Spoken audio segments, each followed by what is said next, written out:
Good evening, everyone. Thank you so much for joining us today. I'm Indira Dushibayeva-Ziebek, curator and founder of Ainalaiyn Space, a nomadic art project, where we collaborate with art institutions and art galleries, as well as organizing international artist residencies. We are delighted to be hosting this conversation between the audacious artist Emii Alrai and eminent feminist art historian Griselda Pollock.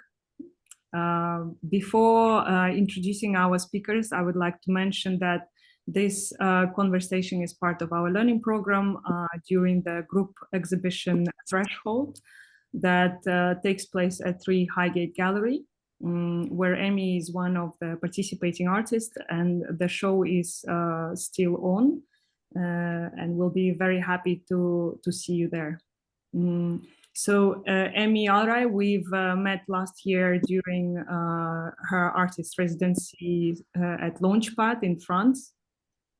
And since then, I've been following closely Emii's artistic practice, and I've been lucky enough to see her solo show at Quench Gallery in Margate just recently. And I'm absolutely thrilled that Emii agreed to participate at the current show Threshold at Three Highgate. Emii Alrai is an artist and trained museum registrar whose work spans material investigation in relation to memory, critique of Western museological structure and the complexity of ruins. Working primarily in sculpture and installation, her work operates as large-scale realms built in relation to bodies of research which concern archaeology and natural environments objects are excavated from. Weaving in oral histories, inherited nostalgia, and the details of language to question the rigidity of empire and the power of hierarchy to interpolate the static presence of history. Clay vessels, gypsum forms, and steel armatures punctuate the labyrinth-like spaces. Alrai creates mimicking museum dioramas and romanticized visions of the past. She has had residencies, as I mentioned, at Launchpad in France, at Villa Medici in Italy. Her work has been exhibited at Quench Gallery in Margate, the Hepworth Wakefield, the Jerwood in London, the Tetley in Leeds, and many other art spaces. At Threshold, you can find Emii's works on paper and wall pieces from the installation Ceremony of Spectres. And Griselda Pollock, legendary thinker, art historian, curator, professor emerita of social and critical histories of art, and former director of Center for Culture Analysis, Theory and History at the University of Leeds. She is transdisciplinary cultural analyst of modernity and its traumas and a dedicated feminist art historian. Griselda Pollock is well known for her theoretical and methodological innovation, combined readings of historical and contemporary art, film and cultural theory. Griselda Pollock is a laureate of 2020 Holberg Prize for her groundbreaking contributions to feminist art history and cultural studies. And her recent books include Woman in Art, Helen Rosenau's Little Book of 1944, published by Paul Mellon Center in 2023, Killing Men and Dying Women, Imagining Difference in 1950s New York Painting, published by Manchester University Press in 2022, and Charlotte Salmon and the Theatre of Memory, published in 2018 by Yale University Press. We are really grateful and delighted that Griselda and Emii joined us today, and I can't wait to hear today's conversation.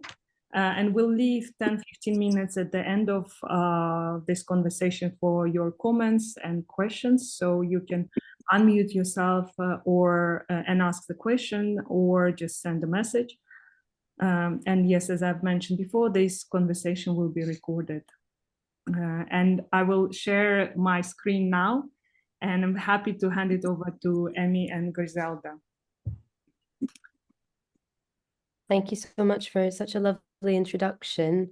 And it's such a pleasure to be here. And thank you very much to everyone who has turned up today to listen to us. It's always a pleasure to be in conversation with Griselda. And yeah, a pleasure to be part of the show as well. I mean, and the exhibition is in such good company as well. So it's really when you asked, I was really like, yes, I would love to be part of the show. So it's really nice. Thank you for also creating space for us to have a conversation today. Thank you, Emii. So I don't know whether it's best to just go through the presentation that's up at the moment, which is kind of works that are on display at Threshold, the exhibition at Three Highgate at the moment, and kind of just for me to talk through them, and then me and Griselda kind of discuss and kind of get into the deeper kind of sinews of the practice. So I don't know, does that sound all right? Should I just Yeah, zoom in? Should I just go for it? Yeah. Yeah. Cool. So I'm Emii Alrai. I'm an artist based in Leeds. I make mostly like very large scale sculptures and installations that mimic museum dioramas. In my practice, I've like mostly used kind of techniques that kind of make objects look like original artifacts and kind of forged objects in order to kind of challenge the different hierarchies that are very much in place within the museum structures of the Western world. And those kind of normally often kind of like punctuate larger installations that I build mostly on site at museums. I have some photos of them later on in the presentation. The first image that's on screen at the moment is a drawing which is currently on display at Threshold, which is a drawing that was firstly exhibited in Quench Gallery earlier this year for a show called Lithics. And this was a kind of like automated drawing in a sense. I was really like doing a lot of charcoal drawings in November. Just it was really, I felt the only thing that I could really do in light of like the kind of horrific like genocide that is taking place in Palestine at the moment. I think for me it was really affecting. I think it's affected so many people the time. So I was just sort of drawing very automatically as a way of almost trying to kind of expulse I don't really know what, but these drawings kind of came out at that time period. The next kind of image is also another way of my practice normally is a lot of like drawing before kind of getting into the kind of like larger sculpture installations and the works that then are kind of formed through that. It's a way of I find really useful to think. The works that are on display here are two kind of sconce like sculptures that are made from steel and jesmonite and clay that were initially made actually in 2021 for an exhibition called Passing of the Lilies. A big part of my practice also like reappropriates works all the time, and I think with each kind of showing of these works, the different places they've traveled, both internationally and nationally as well, they started to kind of inherit like their own kind of memories and histories within that, and kind of really playing with this idea of like patination and I guess form. So these forms that you see are like two kind of like conical shaped vessels with clay nails popping out of them, and on top one of them is a sort of three-headed or three-pronged bull with like clay dates on top. And the other one is a sort of almost like a pestle and mortar sitting on top of the armatures, which are screwed onto the wall. The image afterwards are two kind of like bird-like votives, which were made also for a show in 2021 and then have subsequently like also been exhibited a lot. And here in this kind of formation, it's really nice that they've been kind of chopped up in conversation with the other works that are on display in the show. So these are like kind of again in the other rooms, there are a series of four birds that were made looking at like the kind of wildlife that I was really interested in looking at wildlife of like marshlands, specifically those in southern Iraq, and birds, and thinking about the kind of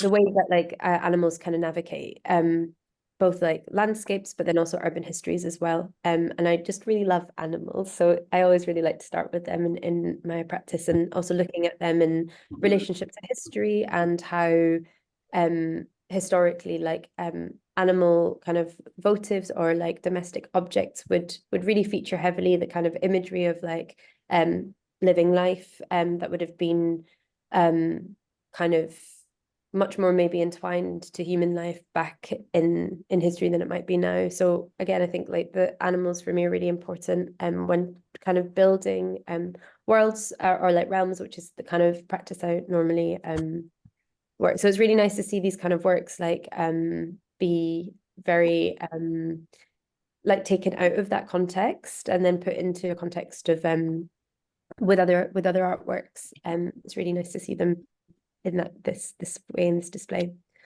The next images on the screen are images of previous displays of mine, just to kind of situate how these works often are displayed and how they kind of work in a kind of larger scale world build. So this was an exhibition this year at the Contemporary Art Center in Cincinnati, which was an exhibition called A Permanent Nostalgia for Departure, a conversation on legacy with Zaha Hadid. It was the 20th anniversary of that building, which was built by Zaha Hadid, and was commissioned to make these works on site. So a lot of kind of organic forming of the material, which is polystyrene, clad in jesmonite and plaster, and then these kind of objects which then punctuate it. So some of the birds which are on display at Threshold are kind of seen in the back of this install too. The next image, I guess this is maybe just to kind of to situate the scale of which I kind of normally work, was an exhibition at Hepworth Wakefield called A Core of Scar, which was a crazy build. We built this like with a team over like a week, and building with kind of chaotic methods. The show like basically had 3 kind of massive cliff faces, which were each like around 6 or 7 meters, and then had these glass forms, which part of the commission I'd travelled to John O'Groats and also down to St Ives and also through Goredale Scar in the Yorkshire Dales to kind of think about themes of seams and separations and ruptures within glassworks and also within landscapes, and how we kind of tie our identities to very fixed notions of geographical landscape too.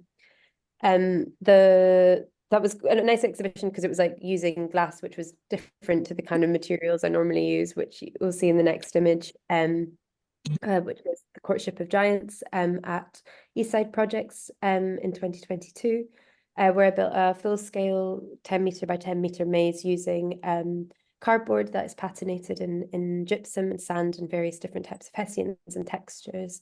And then these massive kind of installations of polystyrene forms that were patinated with verdigris. And yeah, was thinking a lot about the romanticism of objects and forms, and thinking about hunting specifically in relationship to this exhibition, and how this can also be kind of seen within the kind of constructs of museology as well, and how objects have been chosen to be displayed, and the kind of difference between them and hunting galleries too. But yeah, kind of using a lot of like material to kind of create like spatial like boundaries for visitors to go through, and kind of trying to force or lead ways that they might be able to encounter these sculptures, which, you know, the texture itself might open up conversation and thinking about memory and inherent elements too. The last 2 images on the screen are exhibition I did at the Tetley, which was my first institutional solo show in 2022, where I first really kind of had in conversation with Griselda during this time. And I built a 5-meter replica boat of a Syrian bitumen boat that a museum in Birmingham had, and kind of replicated this to a larger scale using techniques of patination and also like mimicking museum dioramas, and how they kind of guide visitors into thinking about history and how we kind of enter history at these certain local points. And then I guess the last image is just a kind of close-up image of some of the kind of vessels that I normally work with, and the use of lilies and the use of fresh flowers in a lot of my work, which kind of juxtaposes, I suppose, this idea of these dead objects, these objects which like are supposed to give us much life, but actually their materiality is very cold, it's very ancient, it's kind of in its process of turning into dust. And I was really interested in kind of using the lily as something that is both a symbol for death and both a symbol for life, but also like the way that it opens up, and it also kind of creates a very like olfactory kind of sensation within the room with them smell of the lilies, and like this kind of like linking back to ritual spaces and linking back to spaces which are also domestic as well. So I feel like after that very like kind of run through quick introduction, yeah, maybe I hand over to Griselda. Well, thank you, Emii. And I think it's really good that we sort of started that way. I wanted to say what a pleasure it is for me. I first encountered Emii when she was studying fine art, and through her tutor, Sam Belinfante, I was invited to go to the studio and talk to some of his third-year students or fourth-year students, so obviously in that particular period. And because I've spent all my working life since 1977 in the fine art department, being an art historian, not only teaching fine artists, but art historians, this kind of dialogue with art as it's being made, as opposed to what most art historians do, is look at art that has been made, is always very challenging, because you think, the artists are going to say, you don't know what you're talking about because you only see these things as artifacts and things. So I was divided a technique of asking myself, what am I looking at? And of course, I knew nothing about Emii or her work before I saw it, but I just started with the question of what are the materials and their combination telling me if I just work out what I'm looking at? Because I think at the moment, particularly young artists are put under this pressure to sort of have a brand, right? To have a sort of sense, what's your gambit? So my work is about, and one of the most terrible phrases I think has ever been fostered on young creative people and all the rest of us is, my practice is about. Well, of course, it can't be about, it has to be a practice. It is what it produces, and then we puzzle with it. So I think as you've described it very much, you've brought out the sense that you take materials that look like something and therefore carry with them associations of that something that they look like, but they're not. So they're, in one sense, they're this wonderfully sort of modernist, postmodernist conversation between a truth to materials, because you are true to your completely sort of fake materials, your simulated materials, your materials that look like old stone, or they look carved and blown up, and that they've come through warfare or things, or that they're decaying, or that they're, got this wonderful patina on them, as we find when you bring something up from the deep depths when you do archaeology. So they look archaeological and they look historical, but they are actually made in the present, when we are very much trying to explore what the effect of the museum is on our consciousness, because we largely encounter the past through these sort of these ruins and these relics and these remnants that are not there passive. They have been brought there, whether it's, the kind of the great things are from, Iraq and its culture that are in the British Museum, or the Parthenon, the friezes and all the rest of it. We know that there's a point that everything we see in a museum has been extracted. There probably was a war, there probably was some colonialism, and I know in your work you talk a lot about empire. And obviously there's the empire, in one sense, of what happened to Iraq, which is the country from which you and your family come. That itself was is the center of some of the oldest, greatest of the empires of the ancient world. you know, and then of course it exists in Iraq because another empire came along and decided, you know, in terms of both the Ottomans and the Persians and the Europeans, etc., that there would be a country, you know, delimited. And so there's something I really want to bring out in the first comment, which is by means of your materials and your references to museology, which include particularly the armatures, your objects actually speak to this. They're not about it. They force us into this, you know, encounter, this, you know, aesthetic encounter with things. So that's why I wanted to start particularly with the smaller objects that you first shown, which is the bracing, you know, the armatures are for me very I love this sort of French word pénible. They cause me a certain amount of physical annoyance, you know, respect, you know, sort of, what's the word, you know, responsive pain, because these objects that you've made, and first of all, I see them and they've been kind of trapped and pinned to the wall. And that's a very strong sculptural statement you make there. And then, of course, as you ended with, when we have the sort of the birds or these creatures, they're very fragile, and they're also, as I say, they are mimicking. So they're not fakes because you've had to make them, but they're mimicking the effect of time on these things and the way we find fragments of worlds that, you know, other people once made or lived with or used as religious things. And I think so.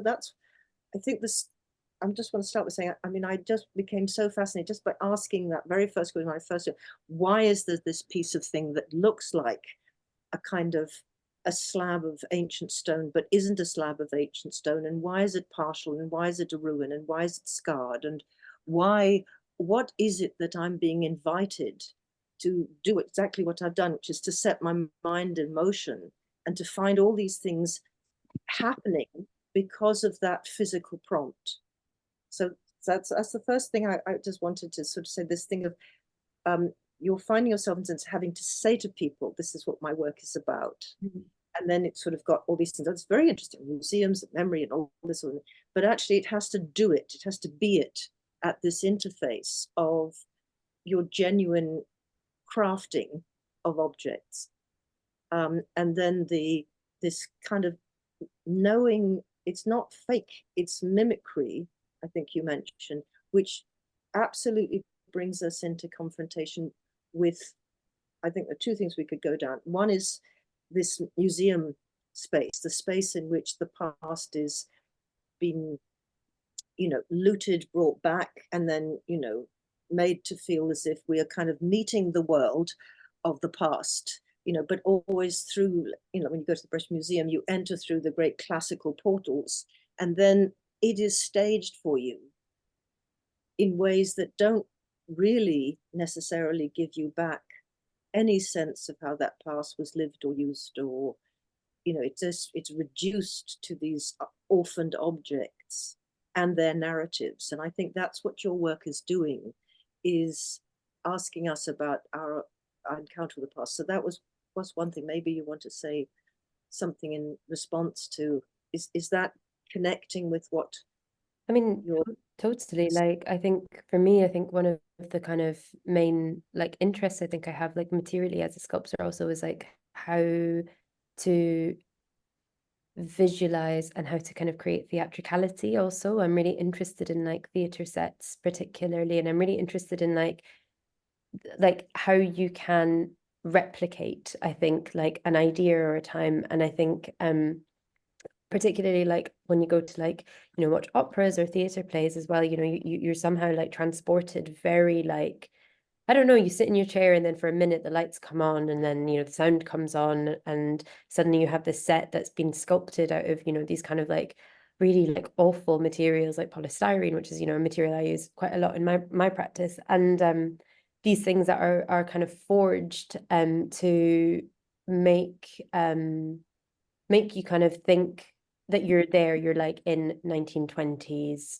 Russia, or like you're in, I don't know, wherever it is, you're in Egypt, you're in somewhere in Britain on a ship, and like somehow you can kind of like become really like transported by these kind of worlds. And I think for me, like bringing that kind of theatricality into the way of making my work is really important. And I think a lot of that comes from like observation and going to museums, having worked in the museum sector for like professionally as a registrar for like 5 or 6 years. At the beginning of my career was spent in museums and within stores, stewarding objects and looking at them and caring for them, and really like handling these objects and making sure that they would be then, you know, safe for the next 100 years of guardianship within the museum. And then the next person comes along and, you know, continues that guardianship. You know, there's objects that have been in museums that I've worked in that, you know, are so old and have gone through so many hands, but still exist as these fragments.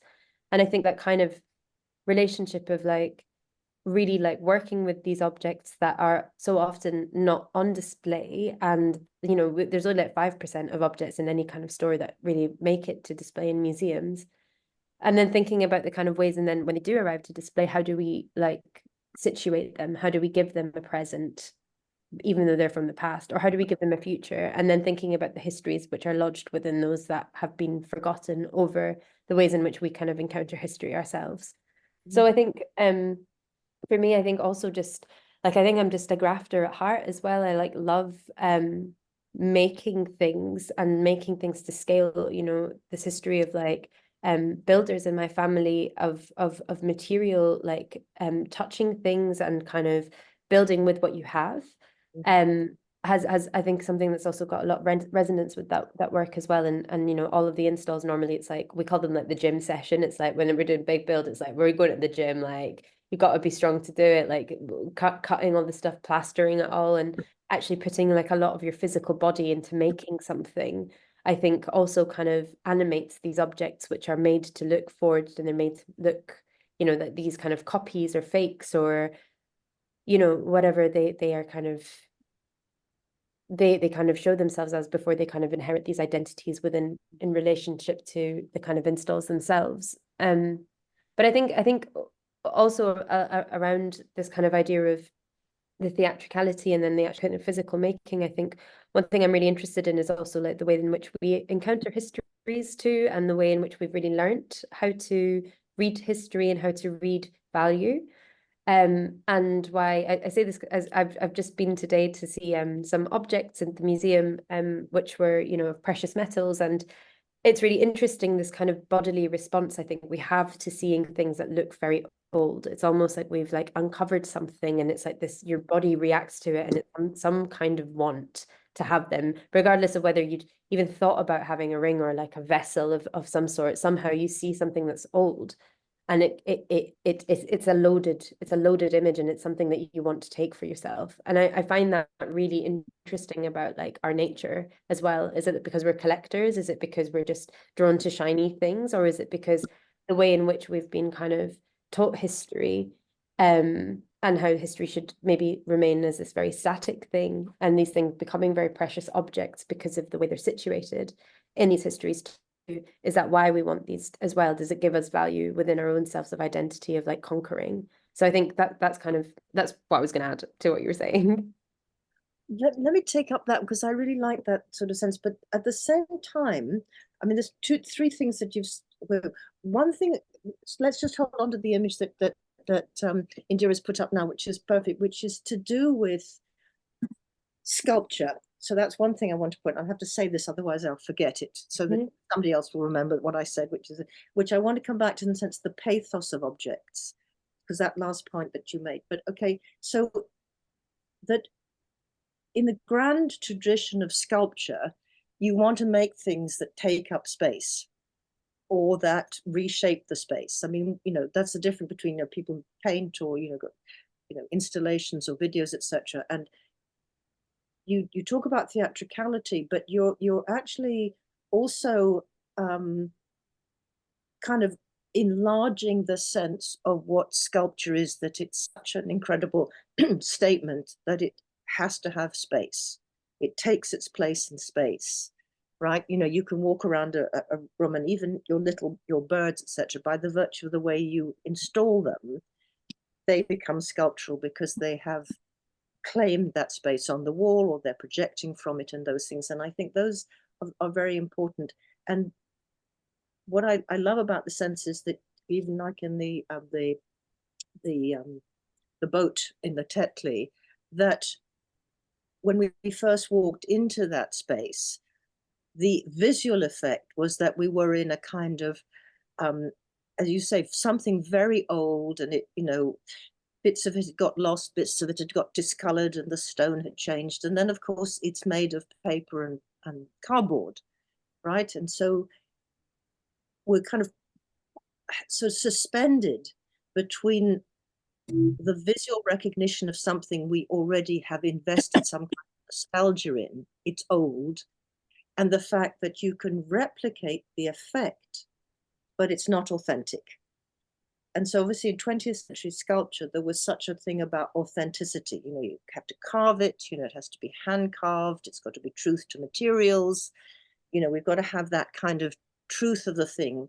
And you have borrowed from, you know, the Henry Moores and the Barbara Hepworths, you know, making these big things that are definitely sculpture in these materials, which, and this one, I love this one, because also, as you say, you've got this triumphal arch, you've got something which evokes to me, you know, ancient Babylon, my fantasy of it, or something that I've seen in Hollywood about how you would replicate this. And just the way, as you say, in opera or in movies, we've kind of, we've got these imagined pasts, but we've also got the actual objects from these pasts, and then we create these theatrical displays or all the narratives that go with it. But that gets to the point right now I do want to say, which is the actual affect that goes with this, why you might want to stay in these rooms with your work, concerns this sense of the pathos that this kind of the way that you make things produces. I mean, so even this work, and I was in this Leeds City Art Gallery just last week, where you, and I can't remember the name of the beautiful piece that's in there, but it has this also the same thing. It's shot with arrows. You'll probably tell us what the name of it. But this kind of that's what I call the pathos. This vulnerability. There's something. Somebody dropping things. I don't know what that is. Okay.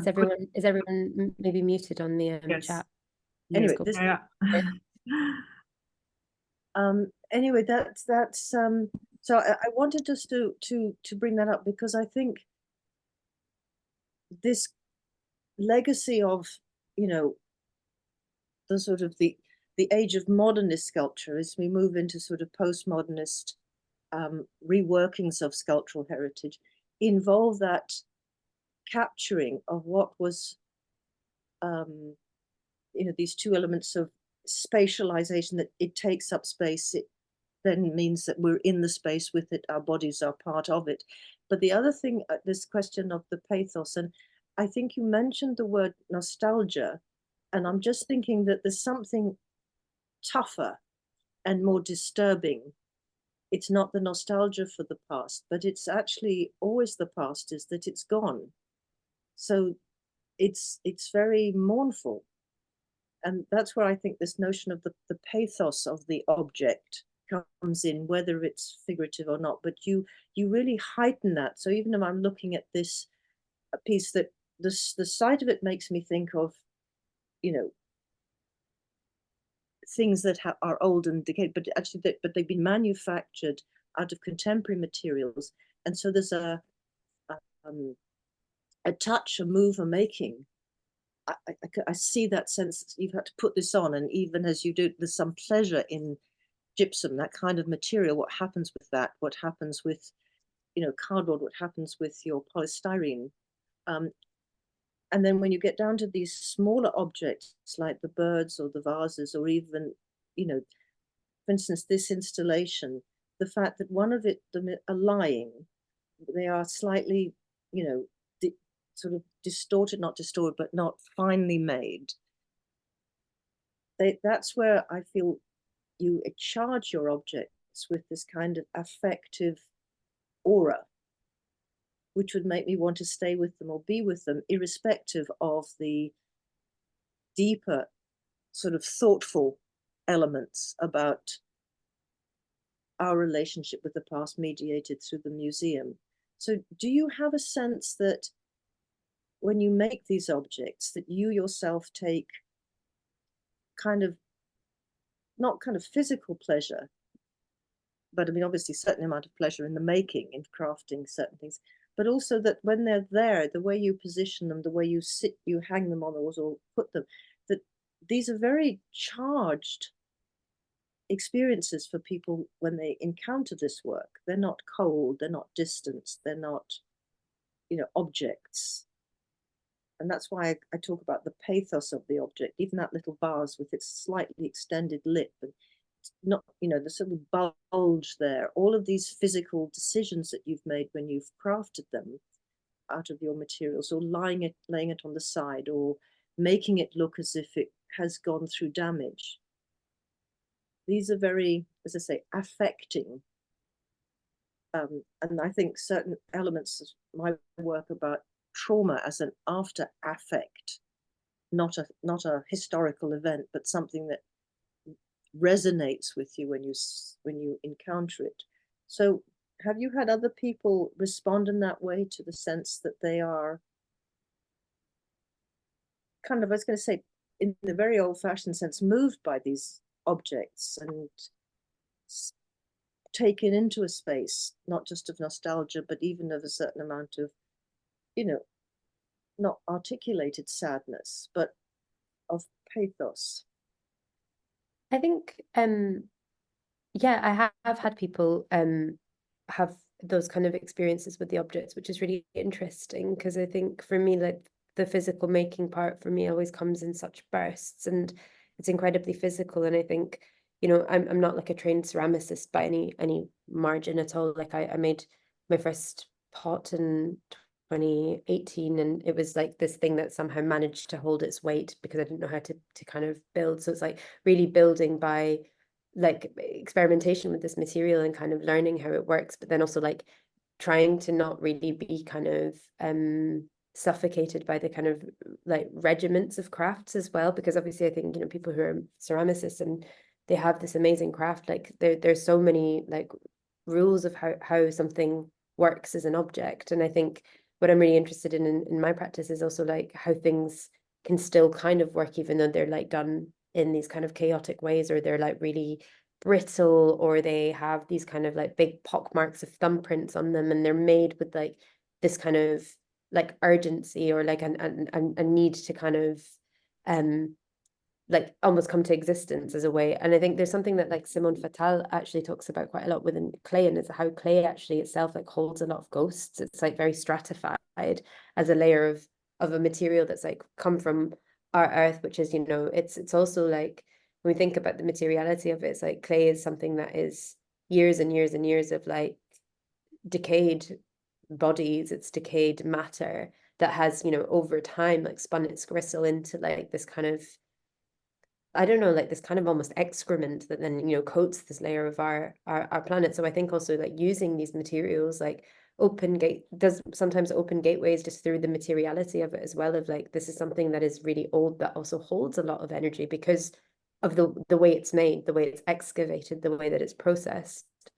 I've had people come up to me and or have spoken to me about you know, experiences with the practice in really personal ways as well, which is always like really touching and really beautiful to hear, or like how it can transport people into like very specific parts of their lives, whether that be like a traumatic thing or whether it's something that, you know, I think with the boat, I remember someone coming up to me and being like, I just feel like I'm back in my youth because I remember the smell of bitumen from when my dad used to work at shipyards. And I think like it's really interesting to me how material itself can really just be this locative for you to enter back into memory. And I think when I was in conversation with the archaeologist Laurent Olivier into 2022 when I was doing the Courtship of Giants, and he kind of became a mentor, and you know, we spoke quite a lot about what it is to have memory of something, and what the past and the present is. And he kind of talks about in his book how the present is so saturated like with the past that actually there is no time for the present. And I think sometimes like allowing our bodies to be in these areas where you know, often we're maybe like removed from these really raw like sensorial processes or like sense, or because I think we are living more and more in like a kind of more sanitized world. And I think, you know, so much of our own history as humans has really been like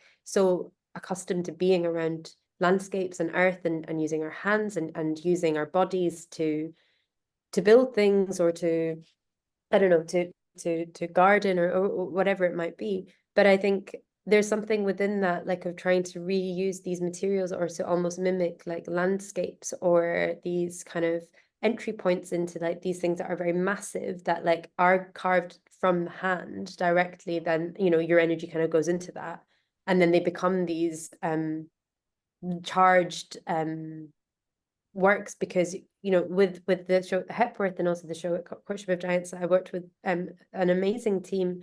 And it's like, you know, we're all kind of just like churning out from our own bodies, like these experiences or these thoughts or whatever. Sometimes, you know, you get into a very deep spot where you're thinking about various things that have happened in your life, or like nostalgia or like memories. And sometimes you're just like, oh my God, this graft is so shit.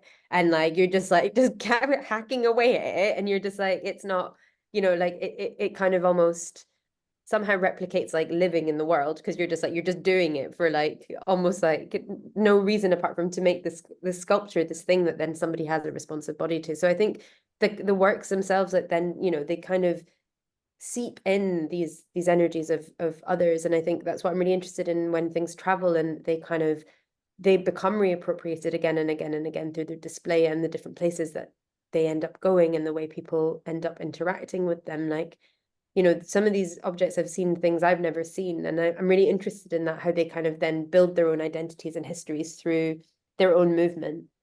But yeah, I think what I'm also really interested in, and I think it's another quote by Laurent Olivier, and he talks about how like he talks about memory specifically, or like and in relationship to objects, and he talks about in order for an object to retain its identity, I first have to transform it, then deform it, and in the end destroy it.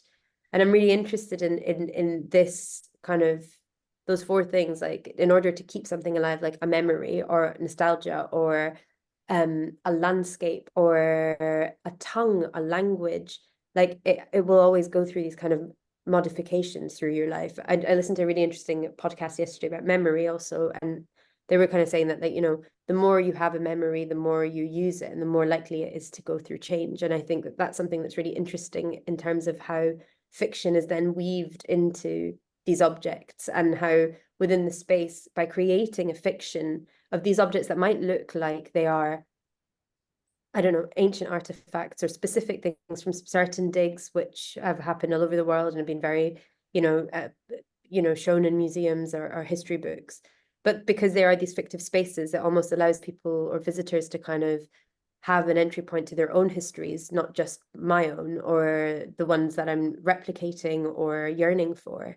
And I think that that's something that I'm really interested in terms of how our bodies react to spaces. So kind of going on site and building from how the space feels, how things can be measured by our own bodies rather than a ruler. And I think that those kind of chops and changes from moving away from regimented ways of building or sending plans or whatever, for me, like allow the works to kind of obtain like an ownership of that space too, because they had to be born there, they had to be made there.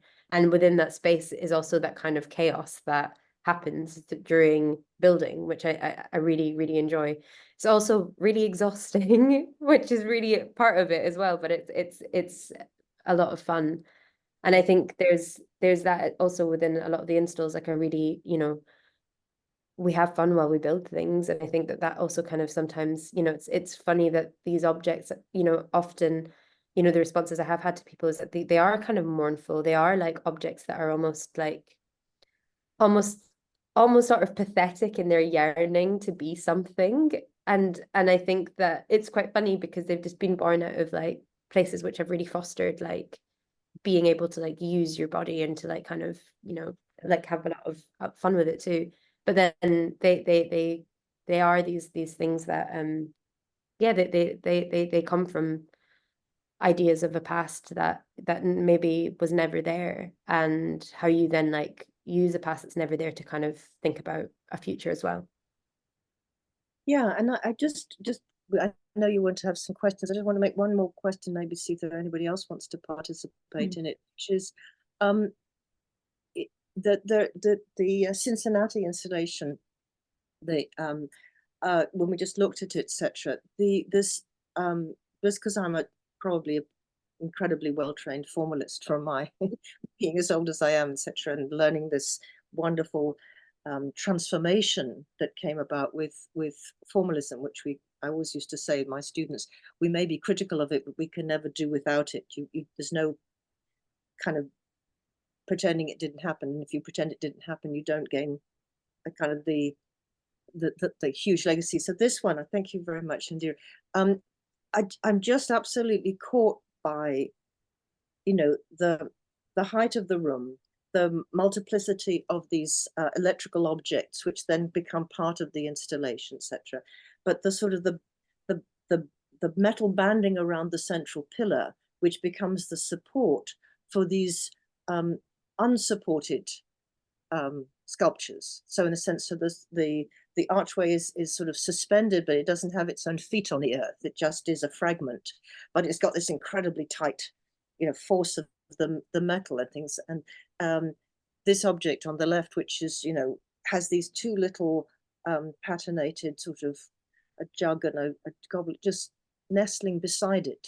So I really, you know, want to draw our attention between all the sense of the big questions, you know, what I say, you know, the thing that when people say art is about, so it's about memory, and we talk about memory and all things, it's such a complicated issue, you know, and the question of things. But coming back to some of the things we've talked earlier about, that they're evoking in people a sense of lost empires, which are then become forlorn and can only be kind of constructed or held up or reassembled in these gallery spaces, kind of are all about where contemporary art meets that, which is different, I think, from the museum, which you're talking about things being, you know, left abandoned and, but, you know, cosseted, wrapped in, you know, cotton wool and calculate, you know, listed on the registrar's lists and valued. I was just trying to borrow a painting from the Cartwright for some their exhibition. You know, you go through a registrar like you, and then, you know, we need a facilities report. You know, you need the insurance, all these things by which you protect things. But when it's put into a space, it will do something other than be this lost object, because it's going to interact with us, with the memories we carry. But it's actually in this,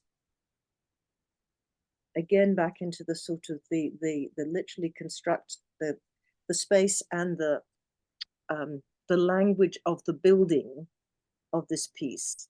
And so that's what I'm trying to get, that sort of the kind of the blackness of the braces, or the necessity for braces, or the technology of putting a brace on, so as something else can, in its fragmentary form, be there, becomes a very, very strong language for, it doesn't need the extended elaboration of the discourse on memory, because it's already figured it in a way. And I think that's the crucial thing about contemporary art, which is invited to solicit from us concepts, ideas, thoughts of these very complex kinds of where we are in the world. And you've also raised the relationship to materials in terms of literally life and death, and these, you know, dislocated objects of cultures that no longer exist, and the kind of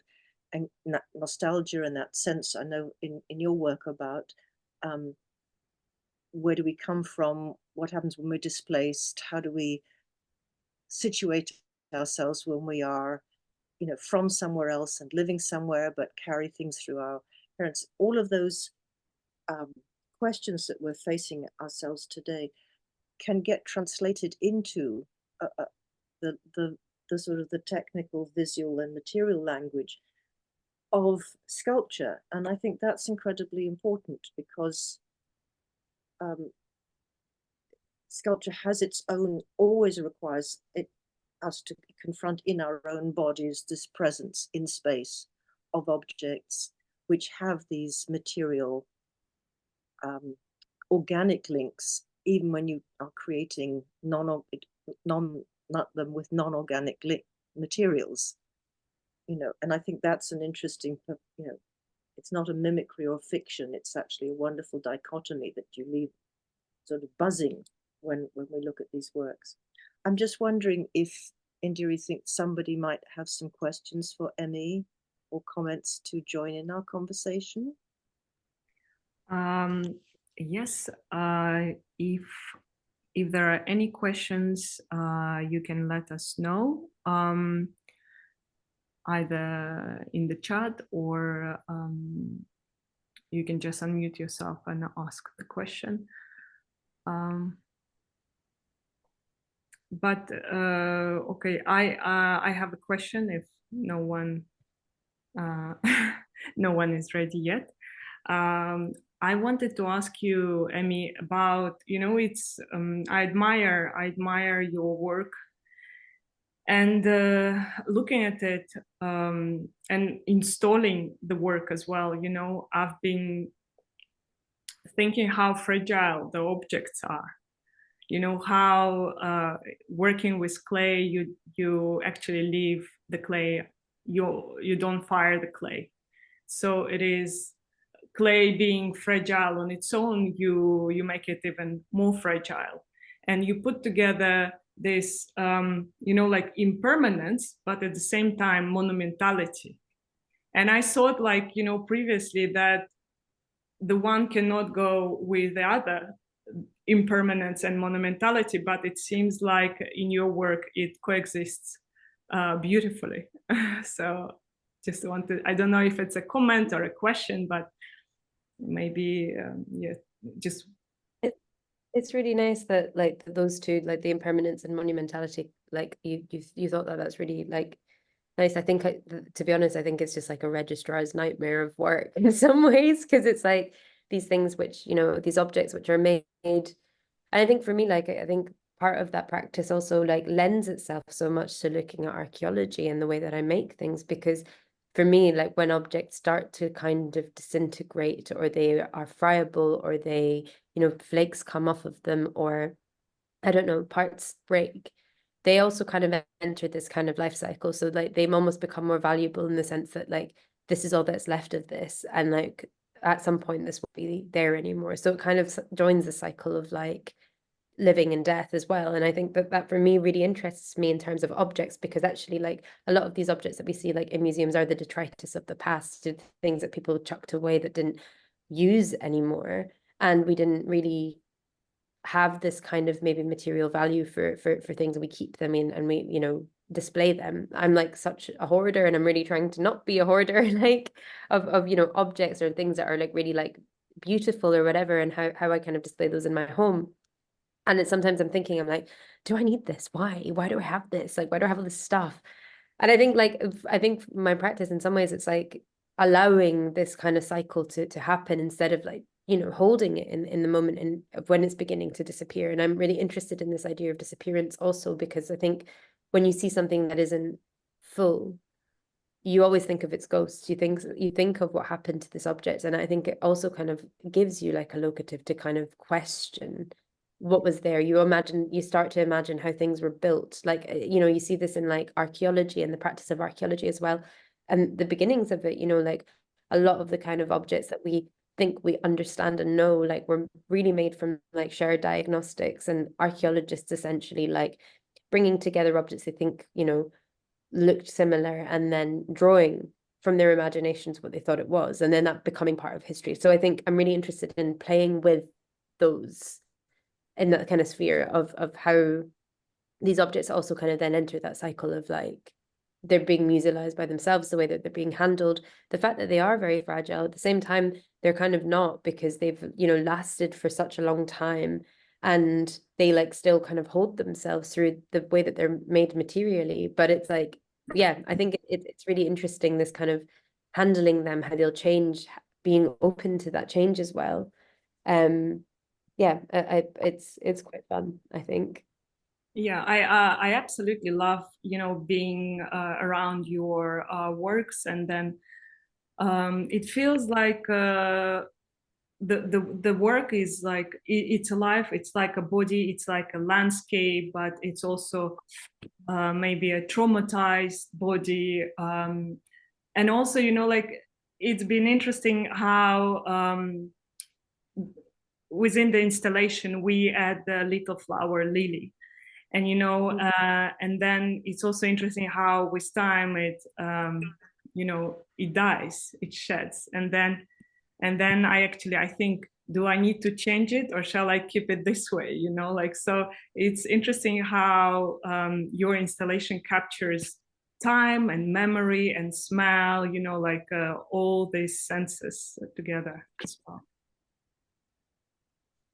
Yeah, I feel like lilies are such beautiful flowers as well. And I think that's something that, like, I think I really like about those works is that, like, that thing of, I'm going to put something in this and therefore give it a use as well. And I think that that's something that I also really enjoy about that practice as well. And then also the thing that you're giving it a use for is like this beautiful thing that blooms and it opens up, and then you're like, yeah, shout out to flowers, shout out to lilies, we love them. Yeah. So yeah, I just wanted to ask if someone have a question.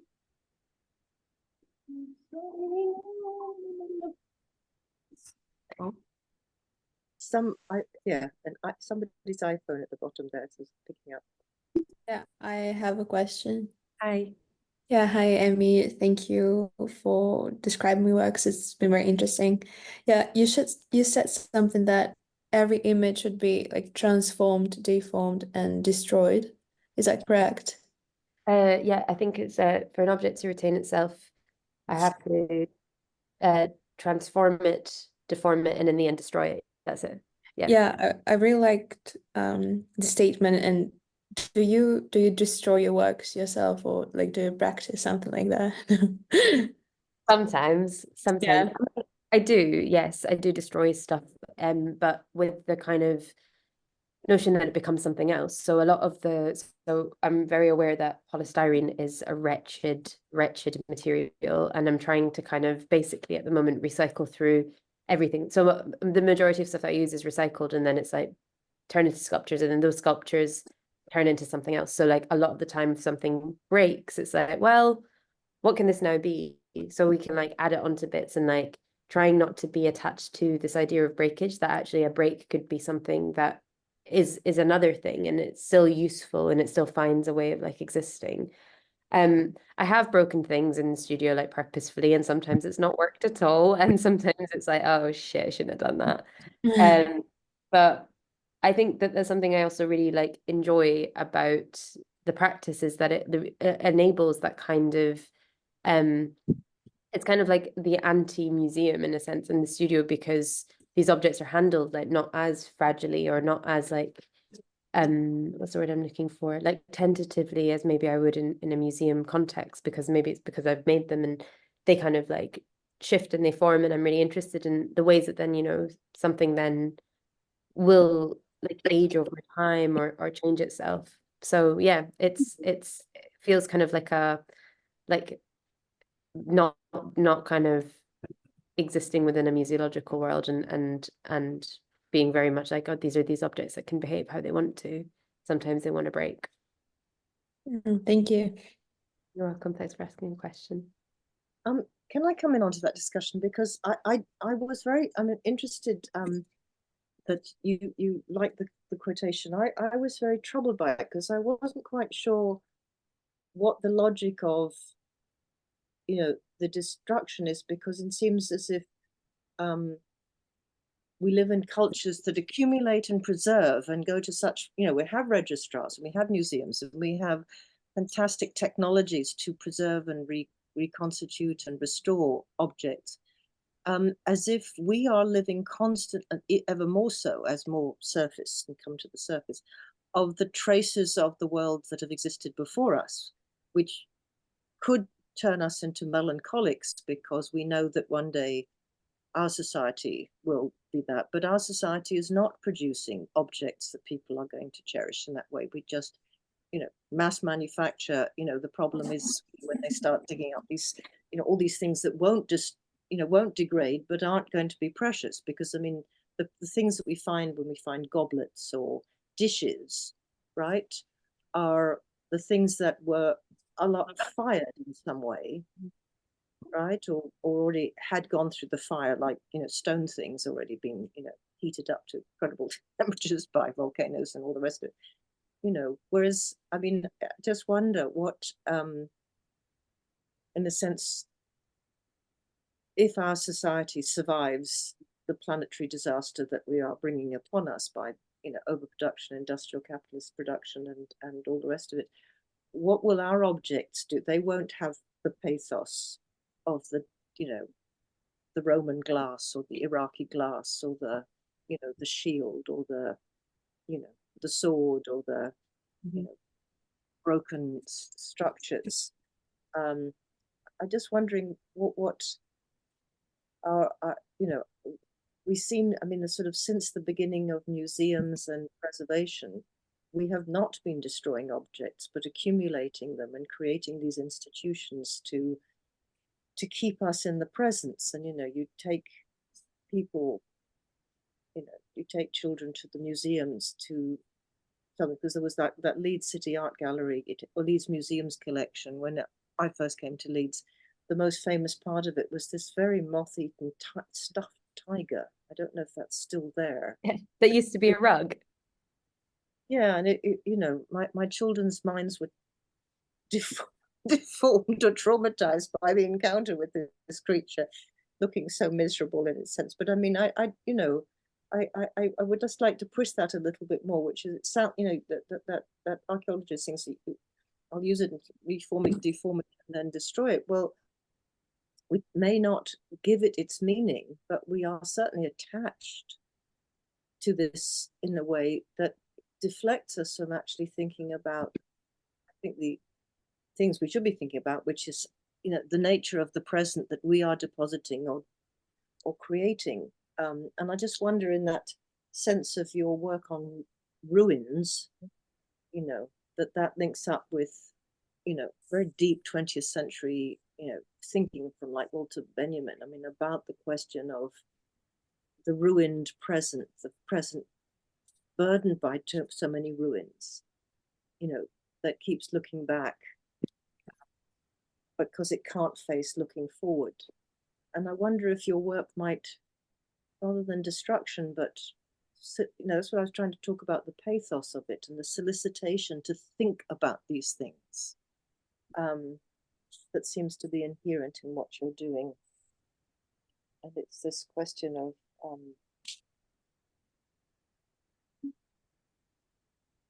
inciting us to think,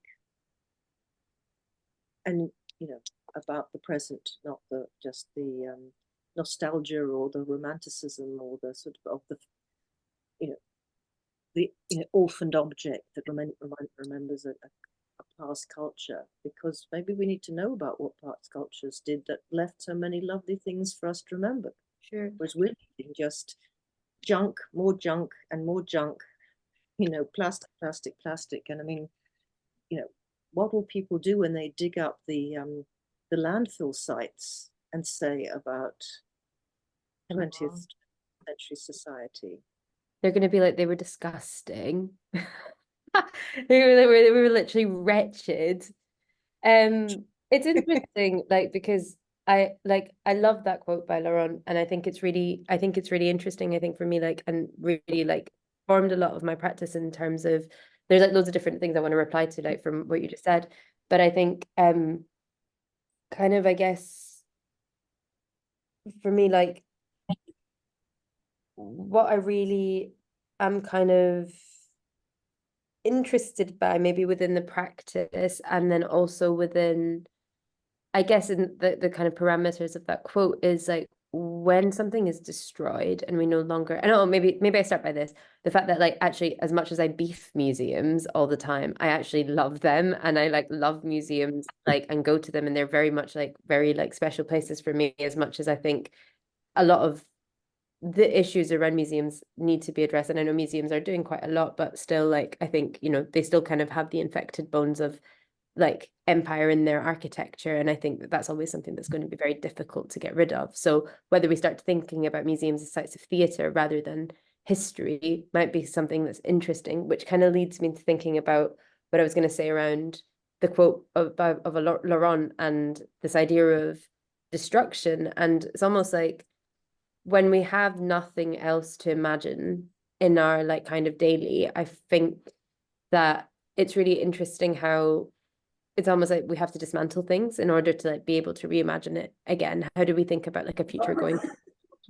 Maybe that's really like nihilistic, I'm not sure, but I think for me, like within the practice itself, I think it lies so much within the kind of realm of imagination also, and like by deconstructing histories which have been told to you and deconstructing I guess like formalism or material like relationships and kind of playing with that a lot of the time is where I think people are then able to kind of use imagination to kind of think about histories going forward.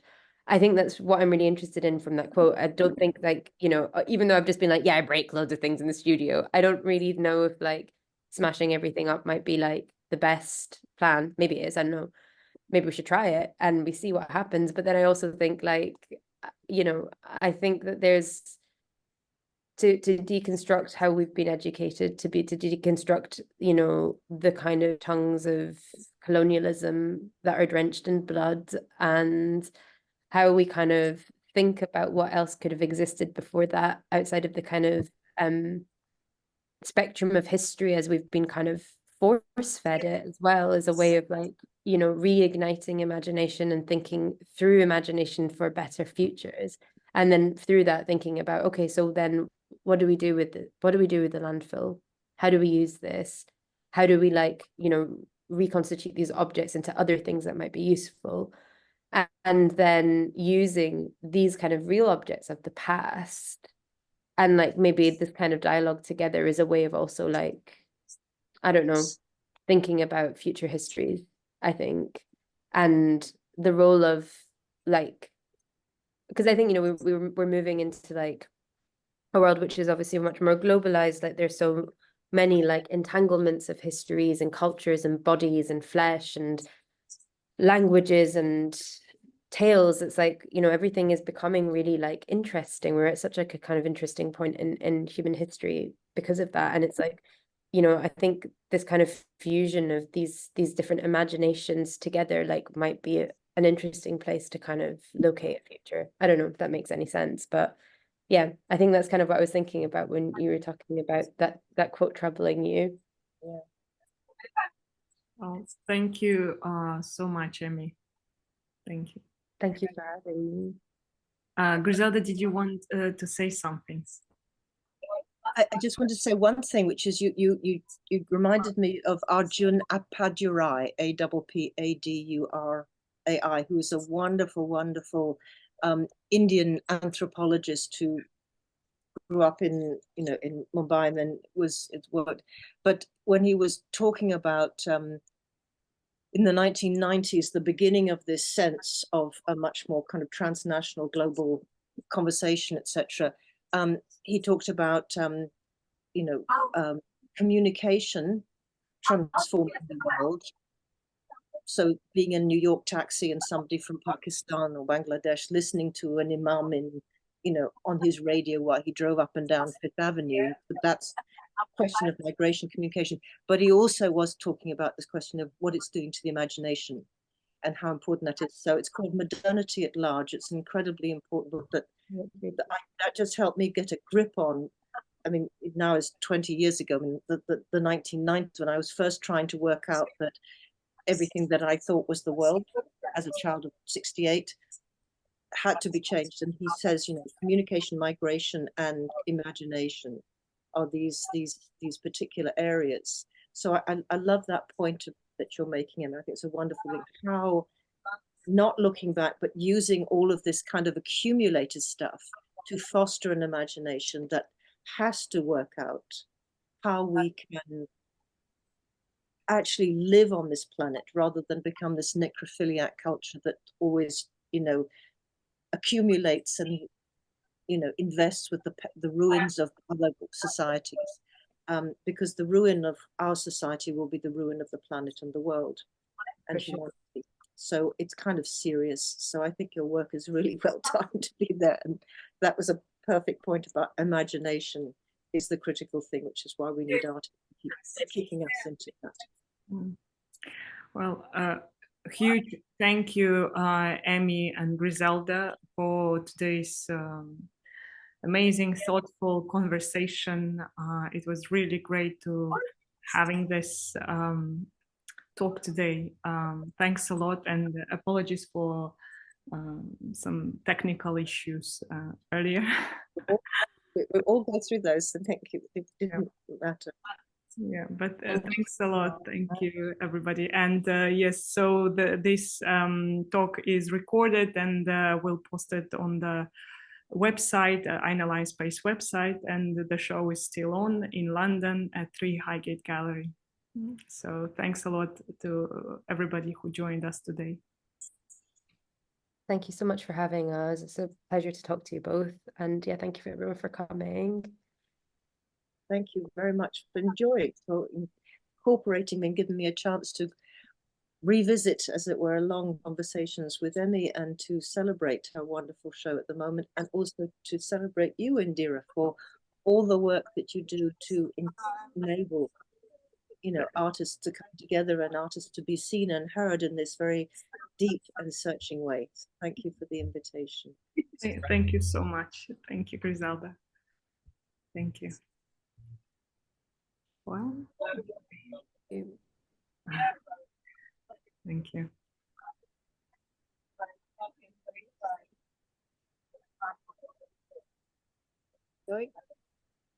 I think I'm ending the meeting then. Thanks a lot and have a lovely evening. And have a lovely evening. Bye. Thank you. Bye-bye.